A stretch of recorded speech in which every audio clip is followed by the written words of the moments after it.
Good morning students of 9th class. Myself Jaspreet your Hindi teacher.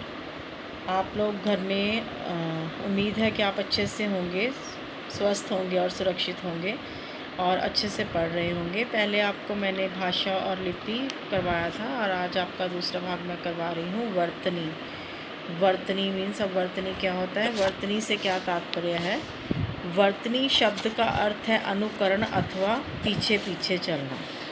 लेखन व्यवस्था में वर्तनी शब्द स्तर पर शब्द की ध्वनियों के पीछे पीछे चलते हैं. हिंदी भाषा जिस प्रकार बोली जाती है वैसे ही लिखी भी जाती है. इस प्रकार उच्चरित मैंने उच्चारण होने वाले, बोले जाने वाले उच्चरित शब्द के लेखन में प्रयोग होने वाले लिपि चिन्हों के व्यवस्थित क्रम को वर्तनी कहते हैं. जैसे उ, प, का, र. ठीक है. अब इस उदाहरण में पहले स्थान पर उ, दूसरे स्थान पर प, तीसरे स्थान पर का और चौथे स्थान पर र बोलने से इसी क्रम में लिखने पर शब्द उपकार बनता है. अब मैं आपको डिटेल में समझाती हूँ. उनका अनुकरण मैंने पीछे पीछे चलना, जिस प्रकार से हम बोलते हैं उसी प्रकार से लिखा जाता है. जैसे हमने पहले बोला, जैसे आपको एग्जांपल यहाँ पर पहले हमने बोला ऊ, तो हम ऊ लिखेंगे. फिर प आता है बाद में, तो दूसरे स्थान पर प लिखेंगे. यानी कि हिंदी भाषा जिस प्रकार से बोली जाती है वैसे ही लिखी जाती है. जैसे हम शब्द का उच्चारण करते हैं उसी प्रकार से उसको लिखते हैं.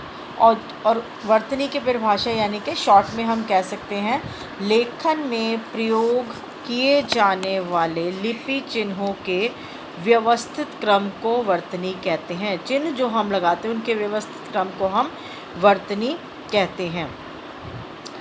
अब वर्तनी संबंधी अशुद्धियों से बचने के लिए किन बातों पर विशेष ध्यान रखना चाहिए. यानी कि जिस हम लिखते हैं, जब जैसे हम आपको करवाते हैं शुद्ध अशुद्ध, वो इसी से संबंधित होता है. आपको छोटी क्लासों में करवाया जाता है शुद्ध अशुद्ध, वो इसी से संबंधित होता है. वर्तनी संबंधी अशुद्धियों से बचने के लिए शब्दों का शुद्ध उच्चारण करना चाहिए. शुद्ध उच्चारण जब हम करेंगे हमें क्लियर पता लगेगा मात्रा जैसे बोलनी. जैसे आपको जब मैं कई बार डिक्टेशन करवाती हूँ तो बोलती हूँ कि क के साथ ई, क के साथ ऊ, मतलब उसी तरह से हमें जब शुद्ध उच्चारण करना पड़ेगा तभी हम शब्दों में ध्वनियों की एक निश्चित व्यवस्था होती है. तभी हम जिस प्रकार की ध्वनि हम सुनेंगे उसी प्रकार की ध्वनि हम लिखेंगे. जैसे हम बोलते हैं किसान, किसान, क को छोटी की मात्रा, स को आ और न किसान. ठीक है. इसी प्रकार से अगर हम बोलते हैं धीरज, धी बड़ी आवाज़ आ गई तो बड़ी ई की मात्रा होती है, उसे हम बोलते हैं धीरज. यानी कि ध के साथ बड़ी ई, र और फिर ज, धीरज. इस व्यवस्था के अनुसार लिखने से वर्तनी की अशुद्धियाँ नहीं होती. अगर हम ठीक से बोलेंगे, शुद्ध उच्चारण करेंगे तो लिखने में हमारी अशुद्धियाँ नहीं होंगी. लिखते समय शब्दों के मानक रूपों का प्रयोग करना चाहिए. यानी कि शब्दों को ठीक प्रकार से प्रयोग करना चाहिए. किस शब्द के साथ कौन सी मात्रा लगनी चाहिए ये हमें ज्ञात होना चाहिए. ये है आपका वर्तनी, शुद्ध और अशुद्ध जिस तरह हम करवाते हैं. कल आपके असाइनमेंट में डालूंगी, उसमें आपको शुद्ध और अशुद्ध के शब्द करने आपको मैं एक्सरसाइज दूंगी. उसके बाद अगला है हमारा शब्दों के रूप में तत्सम और तद्भव. ठीक है.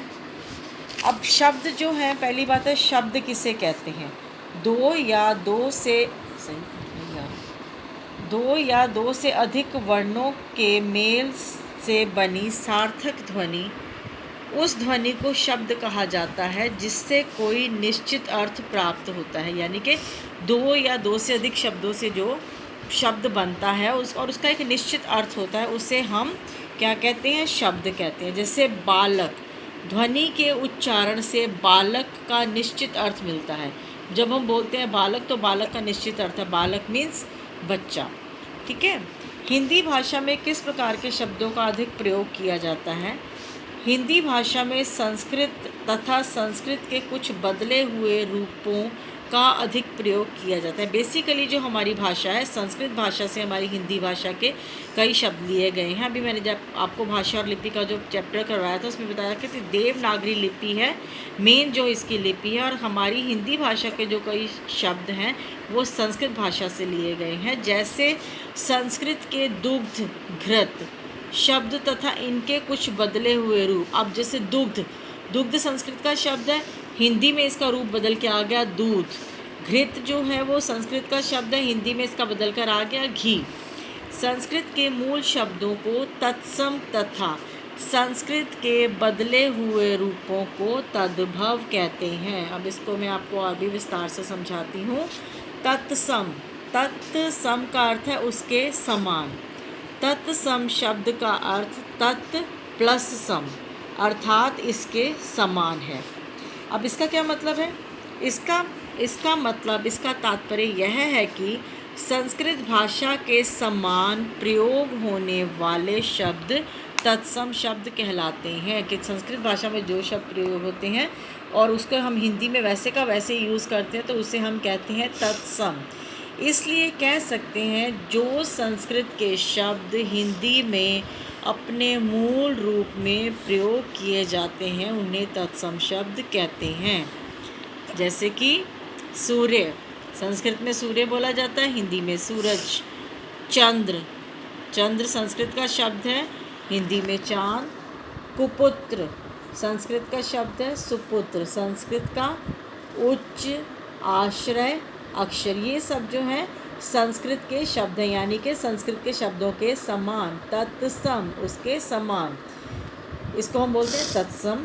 अब जो दूसरा है शब्द का रूप वो है तद्भव। ठीक है, तद्भव शब्द अर्थात तत्भव, तत्भव यानी उससे विकसित होने वाला, अर्थात उससे विकसित होने वाले हैं। जिस शब्द से, इसका तात्पर्य यह है कि संस्कृत भाषा से विकसित होने वाले शब्द तद्भव कहलाते हैं। यानी कि शब्द वो संस्कृत के, उनका भाषा में विकसित होने से उसका जो रूप चेंज हो गया उससे हम तद्भव कहते हैं। इसलिए कह सकते हैं कि संस्कृत भाषा के कुछ रूप बदल कर विकसित होने वाले शब्द तद्भव शब्द कहलाते हैं।